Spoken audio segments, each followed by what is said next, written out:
यहाँ आपको अपडेट करेंगे। सुप्रीम कोर्ट ने जुल्फिकार अली भुट्टो की फांसी के खिलाफ सदारती रेफरेंस पर समाअत मुकम्मल करते हुए फैसला महफूज कर लिया है। मजीद जानते हैं डॉन न्यूज़ के नुमाइंदे अब्दुल्ला मोहम्मद से। जी अब्दुल्ला, अपडेट कीजिएगा, फैसला कब तक सुनाए जाने का इम्कान है? बिल्कुल, सुप्रीम कोर्ट ने जुल्फिकार अली भुट्टो कत्ल केस में जो सदारती रेफरेंस है उसमें कई समाअतों के बाद ये फैसला जो है वो महफूज किया।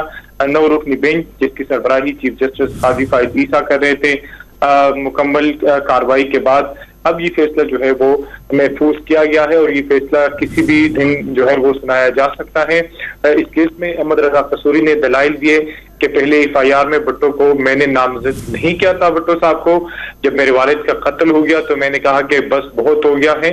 अहमद रजा कसूरी ने अदालत के सामने बताया कि भुट्टो का चौथा बयान था जो वजह इख्तिलाफ बना वो ढाका मिलिट्री ऑपरेशन शुरू होने पर था। रजा कसूरी ने अदालत को बताया कि कराची एयरपोर्ट पर भुट्टो ने ऑपरेशन पर कहा शुक्र है कि पाकिस्तान महफूज हो गया। और इस हवाले से उन्होंने मजीद भी रजा कसूरी ने कहा, जिस पर चीफ जस्टिस ने उनसे पूछा कि जिस शख्स को आप वालिद का कातिल समझते हैं इससे मिलना तो नहीं चाहते होंगे, आप दोबारा पार्टी में और टिकट के लिए अप्लाई किया, जिस पर अहमद रजा कसूरी ने कहा कि मैं जानता था मुझे मार किया गया है।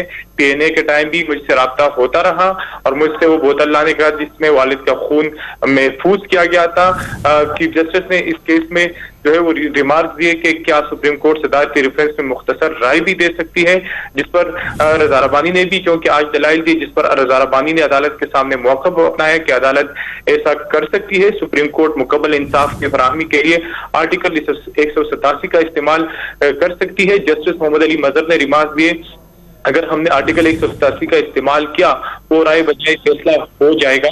जस्टिस ने कहा अब हमें फांसी के बाद भी मंजर-ए-आम पर आने वाले तासुब के अकायद की तफसीलात तहरीरी तौर पर दे दें, जिस पर रजा रब्बानी ने कहा कि मार्शल लॉ रेगुलेशन के तहत जजों ने हल्फ ले रखा था, इनके हल्फ में से आइन का लफ्ज हज़फ कर दिया गया था। इस वक्त जजेस आईनी पाकिस्तान के तहत जजेस ही नहीं थे।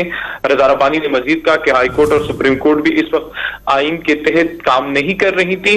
भुट्टो केस में फेयर ट्रायल के प्रोसेस पर अमल नहीं किया गया, जिस पर चीफ जस्टिस काजी फायद ईसा ने कहा कि आज भुट्टो रेफरेंस पर कार्रवाई जो है वो मुकम्मल करेंगे। रजा रब्बानी ने कहा कि साबिक जनरल जिया का तासुब भी मौजूद था। रजा रब्बानी ने मजीद कहा कि अहमद रजा कसूरी पर हमलों के 1972 से 1976 तक 6 मुकदमात दर्ज हुए। किसी एफआईआर में भुट्टो साहब को नामजद नहीं किया गया था, जिसके बाद रजा रब्बानी के दलाइल मुकम्मल हो गए और ये सुप्रीम कोर्ट ऑफ पाकिस्तान ने जुल्फिकार अली भुट्टो मर्डर केस में जो फैसला है फांसी केस में वो महफूज कर लिया है और अब ये फैसला जो है वो किसी भी वक्त सुनाया जा सकता है। जी बहुत शुक्रिया अब्दुल्ला मोहम्मद अपडेट करने के लिए।